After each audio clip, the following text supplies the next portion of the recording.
Romanos capítulo 5. Temos por várias vezes tratado acerca dessa carta de Paulo aos crentes em Roma, e vamos continuar acerca daquilo que ele fala neste capítulo 5, a partir do versículo 12.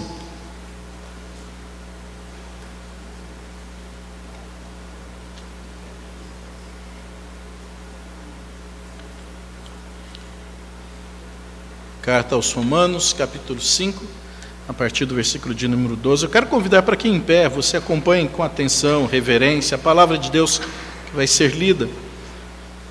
Que já desde a leitura Deus fale aos nossos corações, nos alimente. Pensamos nisso, por isso que valorizamos a Escritura Sagrada. E um dos lemas da Igreja Reformada é o sola Escritura, ou seja, somente a Escritura, por meio dela que nós conhecemos a Cristo, conhecemos a Deus e nos conhecemos a nós mesmos para nos relacionarmos com Ele. Diz assim o texto: portanto, assim como por um só homem entrou o pecado no mundo, e pelo pecado a morte, assim também a morte passou a todos os homens, porque todos pecaram. Porque até ao regime da lei havia pecado no mundo, mas o pecado não é levado em conta quando não há lei. Entretanto, reinou a morte desde Adão até Moisés, mesmo sobre aqueles que não pecaram à semelhança da transgressão de Adão, o qual prefigurava aquele que havia de vir. Todavia, não é assim o dom gratuito como a ofensa, porque se pela ofensa de um só morreram muitos, muito mais a graça de Deus e o dom pela graça de um só homem, Jesus Cristo, foram abundantes sobre muitos. O dom, entretanto, não é como no caso em que somente um pecou, porque o julgamento derivou de uma só ofensa para a condenação. Mas a graça transcorre de muitas ofensas para a justificação. Se pela ofensa de um e por meio de um só reinou a morte, muito mais os que recebem a abundância da graça e o dom da justiça reinarão em vida por meio de um só, a saber, Jesus Cristo. Pois assim como por uma só ofensa veio o juízo sobre todos os homens para condenação, assim também por um só ato de justiça veio a graça sobre todos os homens para a justificação que dá vida. Porque como pela desobediência de um só homem, muitos se tornaram pecadores, assim também por meio da obediência de um só, muitos se tornarão justos. Sobreveio a lei para que avultasse a ofensa, mas onde abundou o pecado, superabundou a graça, a fim de que, como o pecado reinou pela morte, assim também reinasse a graça pela justiça para a vida eterna, mediante Jesus Cristo, o nosso Senhor. Que o Senhor nos ajude na compreensão da palavra sagrada e que isso venha ao nosso coração para descansar a nossa alma e nos assegurar a vida eterna e plena pela graça do Senhor Jesus. Amém. Vamos nos sentar.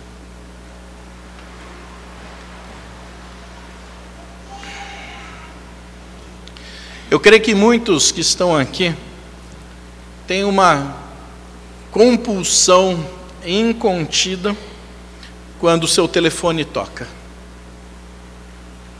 E se a pessoa que estiver ao seu lado der aquele sorrisinho, é porque realmente tem.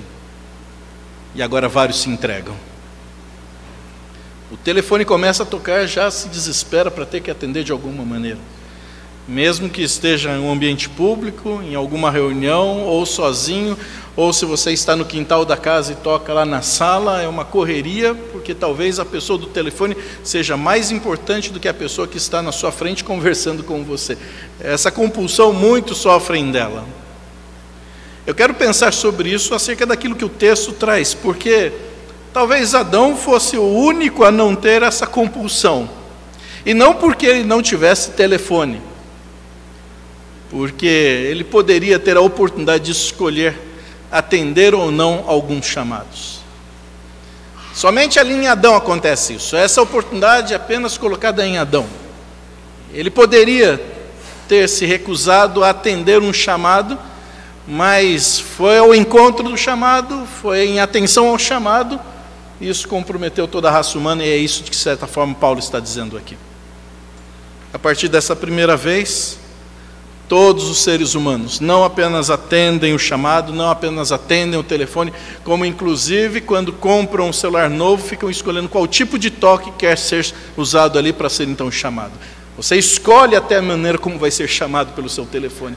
Da mesma maneira como nós também olhamos para todas as maneiras de tentação, como Satanás investe contra nós, nos assedia e nos busca para que então a nossa vida seja levada para distante de Deus.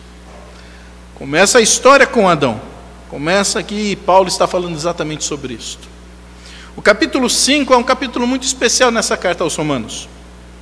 Dentro desse conjunto da carta, o pensamento de Paulo vai se desenrolar, e esse tema da justificação pela fé é muito importante. Todos os escritos de Paulo sempre abordam de alguma maneira, talvez não tão diretamente quanto aquilo que acontece aos Romanos, mas em outras cartas também, mas sempre buscando falar a respeito da manifestação dessa graça de Deus, e somente por ela nós somos justificados. Somente a graça de Deus nos faz perceber que o chamado, que o toque do telefone não precisa nos levar necessariamente a atender. Nós não precisamos pecar. Quando então compreendemos a graça de Deus agindo em nosso coração e nos fazendo alertados para que aquela chamada não vai nos fazer bem. Os desdobramentos das implicações da justificação, do ser declarado justo diante de Deus, Paulo insiste sempre em mostrar, não se pode ver sem a presença de Jesus Cristo. Não há como um relacionamento com Deus se tornar pleno ausente de Cristo. E talvez no nosso tempo, na nossa cultura, nas conversas religiosas que muitos têm por aí, fala-se sempre sobre Deus ou uma entidade superior, uma divindade, uma força maior, mas à medida que se contempla Jesus nesta história, fala assim, não, Jesus é da sua religião. Não há como nos relacionarmos com Deus ausentes de Cristo. E quando então Paulo inicia o capítulo 5 falando sobre essa situação, ele fala que o ser declarado justo implica fundamentalmente em termos paz com Deus, e como vimos na última ocasião que estudamos aqui, a alegria que é promovida em nosso coração de uma maneira muito intensa. A paz com Deus promove em nosso coração a alegria. E agora então ele vai continuar o assunto. Do versículo 1 até o versículo 11, Paulo até modifica a maneira de escrever em relação à segunda parte do capítulo. Porque ele escreve aqui na primeira pessoa do plural e desenvolve fundamentalmente, como nós temos dito, o assunto da justiça pela fé. Mas observe como é que então começa a segunda parte. A primeira palavra, e nós temos aqui uma coleção de professores e professoras que vão nos ajudar, porque ele inicia dizendo, portanto, e aí vamos nos recordar das aulas de português, que todos aqui foram muito bem nas aulas de português.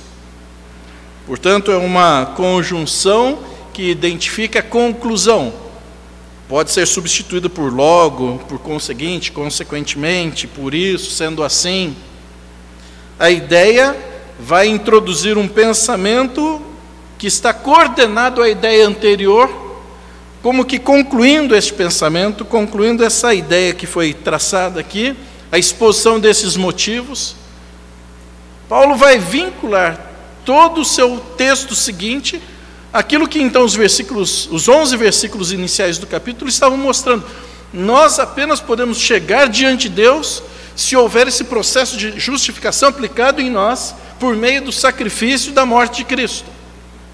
E aí então, isso acontecendo, nós vamos ver como é que esse processo se dá e como é que então nos tornamos libertos, livres do reinado do pecado sobre nós. Se os professores aprovaram a explicação que eu dei a respeito de uma conjunção, pelo menos um ponto no Enem eu ganho este ano. Quando ele então inicia esse versículo 12, ele muda até mesmo a referência através de quem está sendo escrito. Porque ele começa a usar a terceira pessoa do plural. E agora ele trata do eles, aqueles que ainda estão no pecado, aqueles que são salvos do pecado. e sempre fazendo um contraste, a relação que há entre pecado, morte, diante da justiça e a vida eterna que são dados por Deus, tendo a lei estabelecida, mas não para que nós nos ausentemos da lei, mas entendamos o propósito da lei para nos ajudar a olhar para Cristo, para as referências bíblicas e, acima de tudo, Jesus como sendo aquele que vai vincular a lei e a graça. Por isso que nós olhamos para esse bloco que acabamos de ler, observando que o assunto vai continuar, não apenas o encerramento do capítulo. Se você ler depois o capítulo 6, o capítulo 7, até o versículo 25, Paulo continua no mesmo assunto, Paulo continua falando da mesma situação. É a libertação da morte, tão necessária para nós, é a libertação do pecado, é a libertação do peso da lei. E isso tudo acontece e vem na sequência daquilo que Paulo escreve, por causa da morte e da ressurreição de Jesus. Nada acontece em nossa vida se não parte da morte e da ressurreição de Cristo. Nós não nos relacionamos com Deus, nós não compreendemos a palavra, nós não somos salvos, nós não temos paz ao coração, nós não conseguimos ter sabedoria e equilíbrio nas nossas decisões, se não passar tudo isso pela morte e a ressurreição de Cristo. Várias antíteses Paulo coloca aqui. Ele coloca de um lado Adão e de outro lado Cristo. Ele coloca de um lado a desobediência e do outro lado a obediência. Ele coloca de um lado a justiça, a retidão, o perdão, e do outro lado ele fala sobre culpa, sobre pecado, sobre transgressão. De um lado ele fala sobre vida e justiça, do outro lado ele fala sobre morte e lei. De um lado ele fala sobre um só, do outro lado ele fala de muitos. Observe alguns dos versículos. Volte ali para o versículo 12. Porque ele diz assim: assim como por um só homem entrou o pecado no mundo, e pelo pecado a morte, assim também a morte passou a todos os homens, porque todos pecaram. Há 3 palavras que são importantes para serem destacadas deste versículo. Porque ele então vai dizer dessas consequências nefastas do pecado. Então ele diz: o pecado entrou no mundo por um só homem. Depois ele vai dizer que a morte entrou no mundo por causa do pecado. E aí conclui que a morte atingiu todos os homens. Então, se você lembrar dessas 3 palavras no versículo, pecado, morte e todos, você consegue compreender a ideia daquilo que Paulo está dizendo, de como isso é tenso para o ser humano, criado à imagem e semelhança de Deus, criado para a vida plena, vida eterna. Mas agora abre a oportunidade, atende o telefone, dá acesso ao pecado, compromete a sua estrutura, a sua vida. Pecado, morte e todos. Somos nós. É o nosso estado diante de Deus. O estado de qualquer um sem Cristo. É o estado daquele que dá mais atenção e olha com muito mais prazer ao pecado e às coisas que não envolvem Deus do que as coisas que estão ao lado de Deus e são comprometidas por causa de Jesus. Essas são as consequências nefastas. Mas em outros versículos a gente pode encontrar as consequências do poder do pecado. Volte ali para o versículo 13 e 14. Porque ele fala do regime da lei. E até este regime havia pecado no mundo, mas o pecado não é levado em conta quando não há lei. Entretanto reinou a morte desde Adão até Moisés, mesmo sobre aqueles que não pecaram à semelhança da transgressão de Adão, o qual prefigurava aquele que havia de vir. As consequências do poder da lei, também, 2 expressões. A primeira delas traz o reinado do pecado, ou o reinado da morte, por causa desta lei impossível de ser cumprida em todos os seus aspectos. E depois lá no versículo 19, quando ele fala da desobediência de um só homem, muitos se tornaram pecadores, ele vai mostrar que todos estes que estão debaixo do reinado do pecado são caminhados ao abismo da morte, ao abismo do pecado. Então, se no primeiro versículo 12, nós lembramos da situação que envolve pecado, morte e todos, nesses outros 2 versículos, nós encontramos a ideia do reinado que conduz ao abismo. Mas que reino se propõe a dar aos seus súditos alguma coisa tão ruim? Qualquer país que ainda vive na monarquia olha para suas autoridades pensando que o rei, a família real, todos os seus monarcas têm um propósito muito bom e especial para a felicidade de toda uma nação. Então eles olham com uma expectativa, com uma esperança para as suas autoridades, dizendo: o rei vai nos dirigir a vida para alguma coisa feliz, positiva, abençoada. Agora olha para o texto bíblico, fala a respeito de reinado, e quando se fala sobre este reinado, a condução dele é para o abismo, para o pecado, para a morte, para a infelicidade total. Quando ele trata a respeito de Adão até Moisés, e dizendo que a morte reinou entre um e outro, certamente Paulo tem em sua mente um conceito, um ensino de uma divisão histórica, divisão da história humana, que os rabinos do seu tempo faziam. E para os rabinos, a história era constituída então de 3 partes. A primeira, de Adão até Moisés, que eles chamavam de 2000 anos de caos. Depois, de Moisés até o Messias, serão 2000 anos de leis. E depois, a partir do Messias, serão então os 2000 anos de bênçãos. Sempre separando de 2000 em 2000 anos. Primeiro o caos, depois a lei e depois as bênçãos. E eles então ensinavam: no primeiro período, sem a lei, o pecado estava no mundo, e mesmo sem imputação da transgressão, a morte reinou desde Adão sobre todos os pecadores.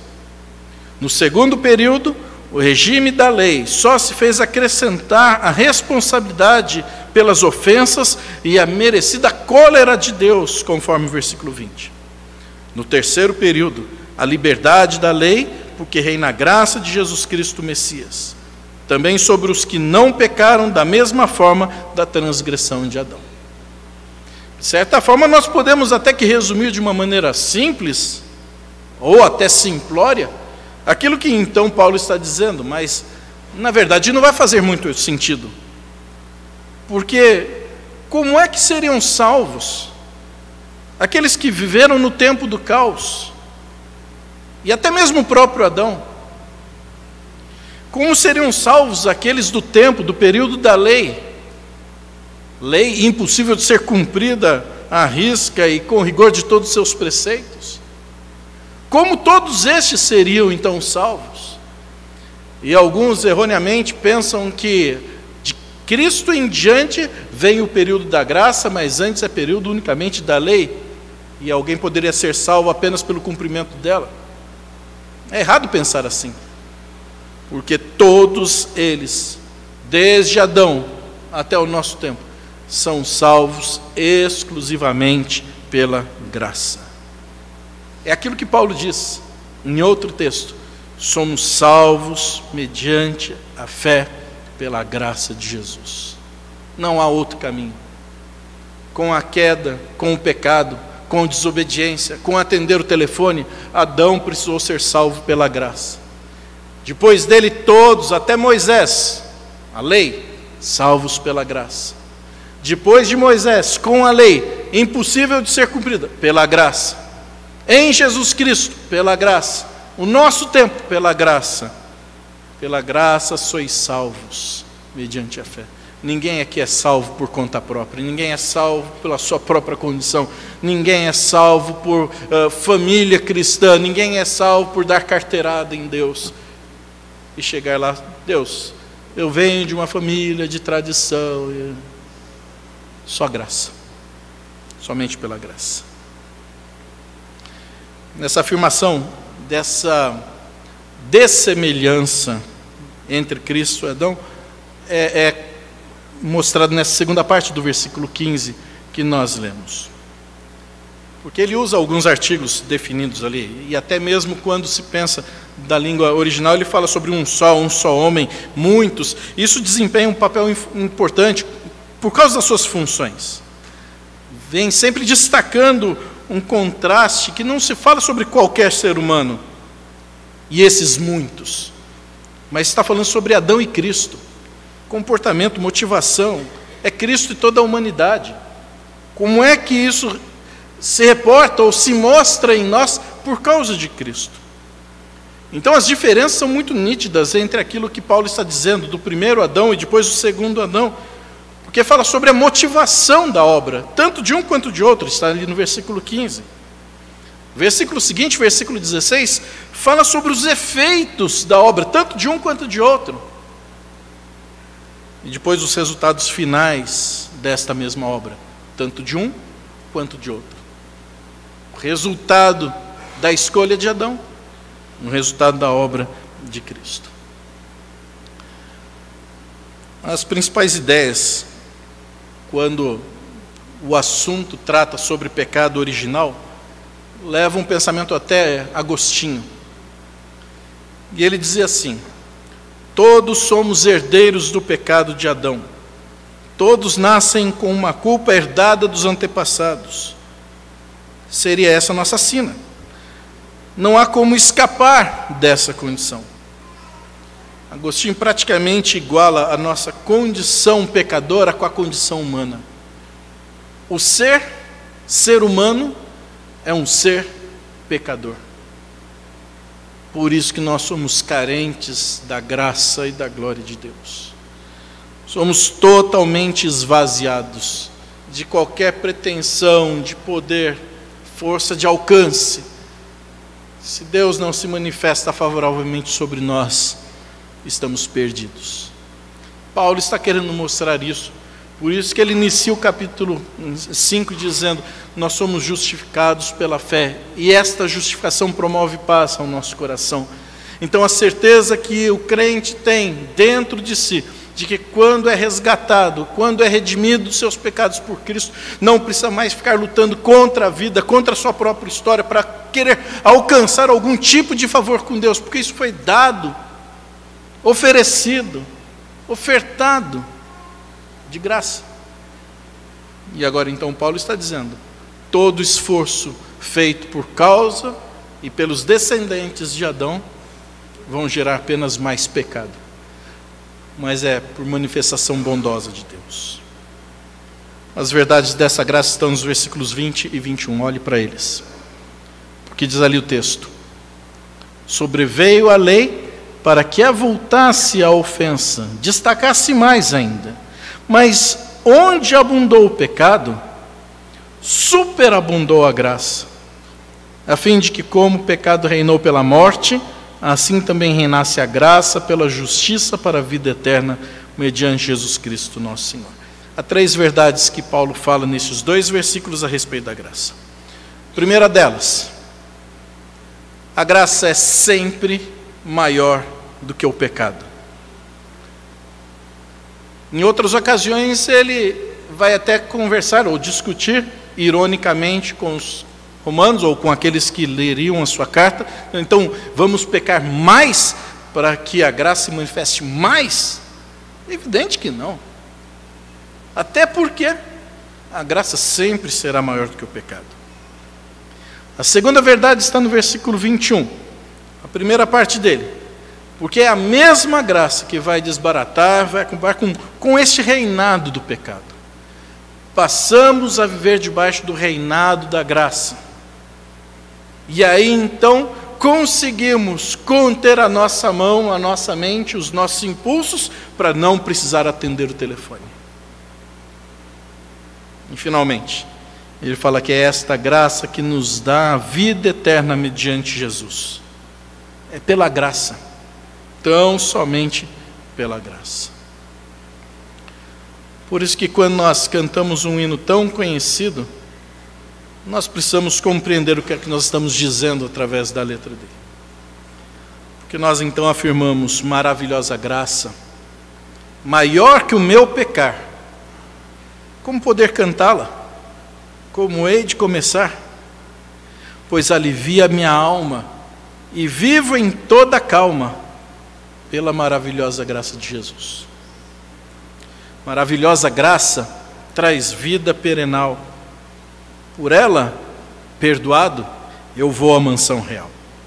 Ela branda o meu fardo, eu gozo de Deus, o agrado, pela maravilhosa graça de Jesus. Maravilhosa graça, quão ricas bênçãos traz. O seu poder transforma o pecador falaz. Estou salvo com a verdade e por toda a eternidade, pela maravilhosa graça de Jesus. Graça, quão maravilhosa graça é a graça de Jesus. Alta como o firmamento e sem fim. É maravilhosa, é tão grandiosa, é suficiente para mim. É maior do que a minha vida inútil. É maior do que o meu pecado vil. O nome de Jesus engrandecei. E glória lhe dai. Que Ele mesmo nos abençoe, que nos ajude. Amém.